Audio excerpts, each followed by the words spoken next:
हरियाणा में चुनाव हुआ जिसके नतीजे बिल्कुल अप्रत्याशित हैं और यहां तक कि यह भी कहेंगे कि अस्वीकार्य हैं।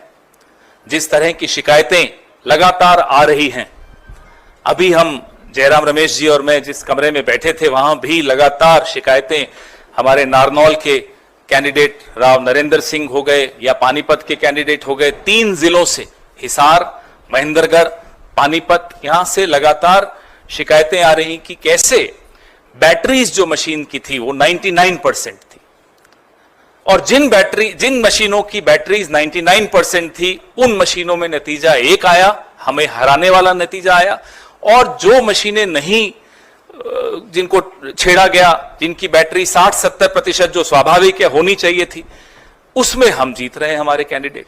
तो हम ये सारी शिकायतें इकट्ठी कर रहे हैं।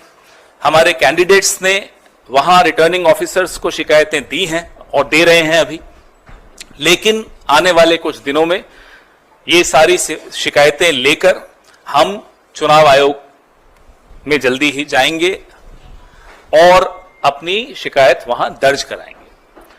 इस तरह का नतीजा कहीं भी धरातल पे नहीं दिख रहा था। आप लोग भी गए, हम लोग भी गए, सब घूम रहे थे। कोई ये नहीं मान सकता कि हरियाणा में इस तरह का अप्रत्याशित नतीजा आएगा। हम सब अचंभित हैं। ये अगर एक लाइन में इसको कहा जाए तो ये तंत्र की जीत है और लोकतंत्र की हार है। हम इसे स्वीकार नहीं कर सकते और जीतने वाले और हारने वाले सबके लिए कुछ न कुछ वो सिखा कर जाता है। जम्मू कश्मीर में 10 साल बाद एक चुनाव हुआ।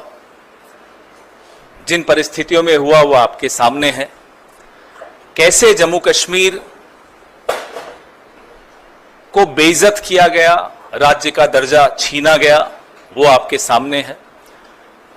और कैसे केंद्र सरकार ने रूल बाय प्रॉक्सी अपने लेफ्टिनेंट गवर्नर के माध्यम से किस तरह से जम्मू कश्मीर में भ्रष्टाचार, कैसे वहां के स्थानीय नागरिकों की न सुरक्षा का ध्यान रखा, न रोजगार का ध्यान रखा। लगातार जो खबरें, आतंकवाद बढ़ने की खबरें, जम्मू रीजन तक में आतंकवादी हमले होने लगे, न आम नागरिक वहां सुरक्षित महसूस करता है, न पर्यटक महसूस करते हैं अपने आप को सुरक्षित। कश्मीरी पंडितों से जो वादे किए गए वो बिल्कुल भुला दिए गए पिछले 10 साल में। ये सब इन परिस्थितियों के बीच में जम्मू कश्मीर में एक चुनाव हुआ, ऐतिहासिक चुनाव था और जम्मू कश्मीर के बाशिंदों ने एक स्पष्ट जनादेश दिया।